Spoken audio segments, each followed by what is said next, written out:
WhatsApp guys, welcome back to another video. और आज इस वाली वीडियो में हम सॉल्व करेंगे ये बहुत ही आसान सवाल टू स्वैप्स। यहाँ लिखा है कि इजी लेवल का है और ये सच में इतना आसान है कि जिसने पहले दिन कोडिंग करी होगी ना वो भी इसे कर लेगा।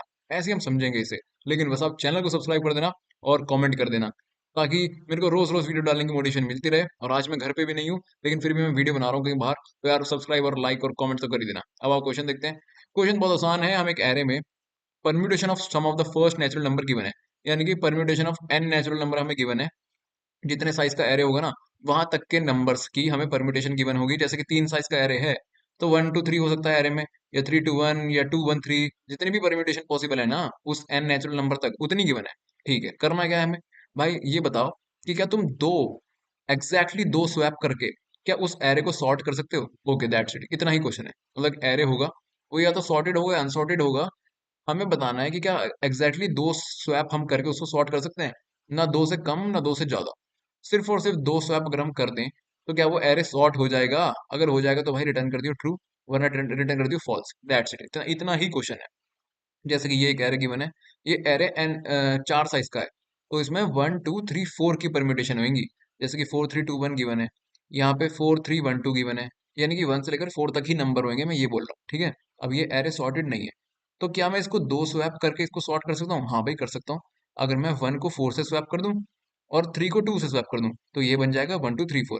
तो दो स्वैप हमने कर लिए, इसलिए आंसर आ गया ट्रू। चलो आओ अब चलते हैं ब्लैक बोर्ड पे, वहां ये क्वेश्चन और उसकी बहुत आसान अप्रोच समझ लेंगे। तो यहाँ मैं आ चुका हूँ ब्लैक बोर्ड पे, और यहाँ हम बहुत इजीली वो क्वेश्चन समझ लेंगे। लेकिन जैसे मैंने आपको बोला कि मैं घर पे नहीं हूँ, तो मेरे पास राइटिंग पैड भी नहीं है। इसलिए मेरे को जो पुराने तरीका है समझाने का, एपिक पेन को यूज करके, वो करना पड़ रहा है। कोई बात नहीं, एडजस्ट कर लेना। मैं साफ ही लिखूंगा। तो 1 2 3 4 मान लो एग्जाम्पल मैंने ले लिया। 1 2 3 4, ये एरे सॉर्टेड एरे है। ठीक है ना? 4 लेंथ का एरे है, तो उसमें 1 2 3 4 ही होगा, चाहे सॉर्टेड में हो अनसॉर्टेड में हो, कैसे भी हो। ठीक है, तो ये एरे सॉर्टेड है। अब बस एक मेरे को छोटी सी बात बता दो, हमें इस सॉर्टेड एरे को देख के क्या पता चल रहा है? भाई कि ये कि जो एरे सॉर्टेड होगा ना उसमें इंडेक्स में लिख देता हूँ यहाँ पे 0 1 2 3। तो भाई सॉर्टेड एरे की प्रॉपर्टी क्या होती है? अगर जीरो है ना, मतलब हमें ये पता है कि 1 से लेकर एन तक के नंबर होंगे। एलिमेंट्स देखो एरे के क्या होंगे, एलिमेंट्स होंगे 1 से लेकर एन तक। ठीक है, और एरे का इंडेक्स क्या होगा? इंडेक्स इंडेक्स क्या होगा एरे का? 0 से लेकर n-1 तक। क्वेश्चन नहीं है, बोला हुआ है कि एरे में 1 से लेकर एन तक ही, जितना एरे का साइज है ना 1 से लेकर वहां तक के ही परम्यूटेशन होंगी, उससे ज्यादा नहीं होगा। तो क्वेश्चन में एलिमेंट होंगे 1 से लेकर एन तक, और इंडेक्स को तो 0 से लेकर n-1 तक होता ही है। यानी कि आइडियल केस में एरे जब सॉर्टेड है उस केस में जीरो वाले इंडेक्स पे 1 पड़ा होगा, 1 वाले इंडेक्स पे 2 पड़ा होगा, 2 वाले पे 3 पड़ा होगा, 3 वाले पे 4 पड़ा होगा, एंड सो ऑन। तो क्या मिला इस समय कि भाई आई वाले इंडेक्स पे क्या पड़ा होगा? i+1। दैट्स इट, यही इसका लॉजिक था कि भाई हमें एक एरे अगर सॉर्ट करना है, मतलब कि 0 पे 1 पड़ा होना चाहिए, 1 पे 2 पड़ा होना चाहिए, 2 पे 3 पड़ा होना चाहिए। ठीक है ना? तभी तो वो सॉर्ट होंगे। ओके, अब बस, लेकिन ये तो सॉर्टेड है। मान लो हमें कोई अनसॉर्टेड एरे गिवन है, जैसे कि 1 2 और 4 3। तो मेरे को ये एक चीज बता दो कि क्या मैं इसको कितने उसमें कितने स्वैप मेरे को करने पड़ेंगे इस एरे को सॉर्ट करने के लिए? अरे बहुत आसान है। मैं एक काम करूंगा, एक फॉर लूप से इस एरे को ट्रेवर्स करना स्टार्ट कर दूंगा, और हर पोजीशन पे मैं क्या देखूंगा कि क्या भाई वो पोजीशन ऑलरेडी अपनी पोजीशन पे है, i=i+1 है। अगर है तो ठीक है, नहीं है तो स्वैप करूंगा। एक काम करता हूँ, स्वैप काउंट भी तो करने हैं ना, तो स्वैप नाम का एक वेरिएबल ले लेता हूँ। बहुत आसान है क्वेश्चन, पता है, कुछ ज्यादा दिमाग लगाने की जरूरत है ही नहीं इसमें। एक स्वैप नाम का मैंने वेरिएबल इनिशियलाइज कर दिया 0 से। ठीक है, फॉर लूप से एरे को ट्रेवर्स करना स्टार्ट किया। हर आइटरेशन में मैंने देखा क्या i=i+1 है क्या, एक्चुअली ARR ऑफ i=i+1 है क्या, ये देखना है हमें। ठीक है, तो देखो क्या ARR ऑफ i यानी कि 0, यहाँ इंडेक्स लिख देता हूँ मैं 0 1 2 3। तो क्या 0 ARR i पे जो पड़ा है वो i+1 के बराबर है क्या? तो ARR क्या है? 0। ओ सॉरी, ARR i पे क्या पड़ा? 1। और i क्या है? 0। तो क्या 1 0 + 1 इसके बराबर है क्या? हाँ भाई बराबर है। अगर बराबर है तो सॉर्टेड है, क्या उसमें कोई चेंज थोड़ा ना करेंगे। आगे चल फिर, अब देखो क्या 1 + 1 2 के बराबर है? हाँ भाई है। चलो फिर आगे, ये भी अपनी सही पोजीशन पे है। क्या 2 + 1 3 4 के बराबर है? नहीं यार। तो ये हमारा गलत पोजीशन पे है, तो इसको सही पोजीशन पे लेके जाना है ना दोस्त। तो फोर को अब हमें अपनी उसकी असली पोजीशन पे पहुंचाना पड़ेगा, और फोर की असली पोजीशन क्या होगी भाई, i-1, यानी कि जो भी फोर की वैल्यू है -1। अरे भाई टू वन पे है, वन जीरो पे है, तो फोर कहाँ पे होगा, थ्री पे ना, यानी कि फोर -1 पे। तो हमें भाई फोर को कहाँ पे लेके जाना है, फोर -1 यानी कि थ्री पे। तो जो थ्री पे एलिमेंट पड़ा हुआ है उसका हमें स्वैप करना है इस फोर के साथ। तो इन दोनों का स्वैप हो गया, तो क्या बचा, एरे सॉर्ट हो गया। हाँ भाई एरे सॉर्ट हो गया, वन टू थ्री, फोर बन गया एरे। और जब भी हम ये स्वैप ऑपरेशन परफॉर्म कर रहे हैं, फोर का स्वैप किसी के साथ कर रहे हैं, तो स्वैप को इंक्रीमेंट कर देंगे। तो स्वैप की वैल्यू क्या होगी, जीरो से वन होगी। बताओ, इसमें कुछ था हार्ड। तो स्वैप की वैल्यू वन हो गई है, यानी कि पूरा जब एरे हमारा ट्रेवर्स हो जाएगा ना, तो जो भी स्वैप की वैल्यू होगी, अगर स्वैप टू के बराबर हुआ तो भाई हमारा काम हो जाएगा। अगर स्वैप टू के बराबर हुआ, क्योंकि क्वेश्चन ने बोला है ना भाई कि एग्जैक्टली टू स्वैप करना है, तो अगर स्वैप हुआ टू के बराबर, तो भाई हम रिटर्न कर देंगे ट्रू, वरना हम रिटर्न कर देंगे फॉल्स। तीसरी कोई चीज ही नहीं है दोस्त, इसमें इसमें इतना ज्यादा हार्ड क्वेश्चन है ही नहीं, आसान है ये तो। स्वैप की वैल्यू अगर टू हुई तो मतलब कि हमने दो स्वैप करे और एरे को सॉर्ट कर दिया, तो भाई रिटर्न कर दे ट्रू। और कुछ भी हुई, चाहे वन हुई या थ्री हुई, four five six seven nine hundred कुछ भी हुई, तो रिटर्न कर दे फॉल्स। लेकिन अगर टू हुई तो रिटर्न कर दे ट्रू। दैट्स इट यार, और तीसरी चीज में है ही नहीं। अच्छा एक चीज और देख लो, मान लो ये वाला एरे गिवन है इनपुट में वन टू थ्री फोर, तो इसमें देखो आई आई से हमने ट्रेवल्स करना स्टार्ट किया, वन तो अपनी पोजीशन पे है, टू भी अपनी पे है, थ्री भी अपने पे है, फोर भी अपने पे, एरे खत्म। यानी कि ये तो पूरा एरे सॉर्टेड था।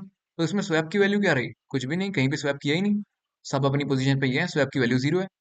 तो क्या हम इसमें फॉल्स रिटर्न कर दें, नहीं यार, ये एक एक्सेप्शनल केस है, इसमें भी हम ट्रू रिटर्न कर देंगे। क्यों भाई, एरे तो ऑलरेडी सॉर्टेड है, तो दो स्वैप का यूज करके हम इसको सॉर्ट कैसे कर देंगे। अरे कर देंगे दोस्त, एरे ऑलरेडी सॉर्टेड है ना, तो एक काम कर, वन को थ्री से स्वैप कर दे। हैं, वन को थ्री से स्वैप क्यों कर दूं, अरे तो कर, तो क्या आएगा, वन को थ्री से स्वैप कर दिया तो थ्री टू वन फोर, ये एरे बन गया। अब एक काम कर, वन को थ्री से दोबारा स्वैप कर दे, कर सकता है ना ऐसा। तो वन टू थ्री फोर, लो, सॉर्टेड एरे को दो बार स्वैप करा, वापस से वो सॉर्टेड एरे बन गया। ओके, यानी कि अगर स्वैप की वैल्यू जीरो भी है तो भी हमें ट्रू रिटर्न करना है। तो मतलब क्या हो गया, अगर स्वैप की वैल्यू जीरो है तो ट्रू रिटर्न करो, स्वैप की वैल्यू अगर टू है तो ट्रू रिटर्न करो, और बाकी सब केस में फॉल्स रिटर्न करो। बस लो, हो गया आपका क्वेश्चन सॉल्व। आओ इसको ही कोड में लिख देते हैं। तो यहाँ मैं आ चुका हूँ कोड एडिटर में, और जो इतना आसान दो लाइन का कोड हमने वहां पे समझा वो अब यहाँ पे लिख देते हैं। एक काम करते हैं, इंट वेरिएबल बना ले एक स्वैप्स नाम से, कितने स्वैप होंगे काउंट कर लेंगे। बस अब फॉर लूप से एरे को ट्रेवर्स करो, for int i is equals to zero, i less than n, n n क्या है, A R dot size i plus plus. और हर एलिमेंट पे बस ये देखो कि क्या वो अपनी डिजायर्ड लोकेशन पे है या नहीं। कि इफ अगर A R R of i बराबर नहीं है, not equal to i plus one, तो हमें स्वैप करना है। ठीक है, आई प्लस वन, ठीक है। अगर यहाँ पे बराबर नहीं है तो हमें स्वैप करना है। अगर है तो भाई आगे चल, यानी कि एल्स, अगर वो अपनी पोजीशन पे है तो आई प्लस प्लस कर दे, कुछ जरूरत नहीं है वहां पे कुछ करने की। लेकिन अगर नहीं है तो स्वैप कर दे। स्वैप किसके साथ करेगा भाई, स्वैप कर दे उसकी असली पोजीशन के साथ। A R R of i को स्वैप कर दे किसे, A R R of i minus one, क्योंकि जो भी वो एलिमेंट होगा, जैसे कि फोर है तो फोर कहाँ पे जाएगा, थ्री थर्ड वाले इंडेक्स पे ना, तो फोर को किसे, फोर -1 से स्वैप कर दिया। दैट्स इट यार, इतना ही आसान कोड था और कोई चीज नहीं थी। और जब भी स्वैप कर रहा है ना, तो स्वैप को इंक्रीमेंट कर दियो, स्वैप्स प्लस प्लस। लो भाई, और जहाँ पे फॉर लूप खत्म हो रहा है कहाँ, यहाँ पे। तो एक बार चेक कर ले कि if swaps equal equal to zero है, या फिर swaps equal equal to two है, तो उस केस में क्या कर दियो, रिटर्न ट्रू, वरना बाकी हर केस में रिटर्न फॉल्स। कितना आसान क्वेश्चन था, एकदम हलवा, कुछ भी एफर्ट लगाना ही नहीं पड़ा हमें, एकदम बेसिक कोड हमने यहाँ पे लिख दिया और काम चल गया। एक काम करते हैं, कंपाइल रन करके देखते हैं। ओके, कंपाइलेशन एरर आ गया, क्योंकि यहाँ पे देखो हमें उसकी A R R of i minus one के इंडेक्स से स्वैप करना है, ठीक है ना। यहाँ पे A R R of i minus one, यानी कि कुल मिला के अगर यहाँ पे फोर हमें मिला है A R R of five में, तो हम उसे पहुंचाएंगे कहाँ पे, फोर -1, यानी कि थर्ड इंडेक्स पे ना। तो थर्ड इंडेक्स वाला जो एलिमेंट है, A R R of third index वाला एलिमेंट, उस पे उससे हमें स्वैप करना है, दैट्स इट, ठीक है। और यहाँ पे देखो हम आई प्लस प्लस यहाँ भी कर रहे हैं और यहाँ भी कर रहे हैं, तो यहाँ वाला हम हटा देते हैं, क्योंकि जब तक यहाँ पे लिखा है कि एक स्वैप ना सेम पेयर ऑफ इंडेक्स को ट्वाइस भी हम कर सकते हैं स्वैप, यानी कि जब तक वो अपनी लोकेशन पे ना आ जाए तो आई प्लस प्लस हम यहाँ पे कर देंगे जब तक जिस इंडेक्स पे हमें वो डिजायर्ड एलिमेंट लाना है वो आने जाता है। ठीक है, तो अब आप इसको सबमिट करते हैं। और अगर आपको एक्सप्लेनेशन समझ में आई हो ना, तो यार मैं कहीं बाहर किसी और के रूम पे बना रहा हूँ, ठीक है, तो सब्सक्राइब कर देना, लाइक कर देना। और यहाँ पे हमारा कोड सक्सेसफुली कंपाइल हो चुका है। एक मैं सुबह भी अटेम्प्ट कर चुका हूँ, जो फेल हो गया था बाद में, क्योंकि जीएफजी ने टेस्ट केस ही बदल गए थे। ठीक है, तो so that's it for today. मैं मिलूंगा आपसे अगली वीडियो में, तब तक के लिए बाय।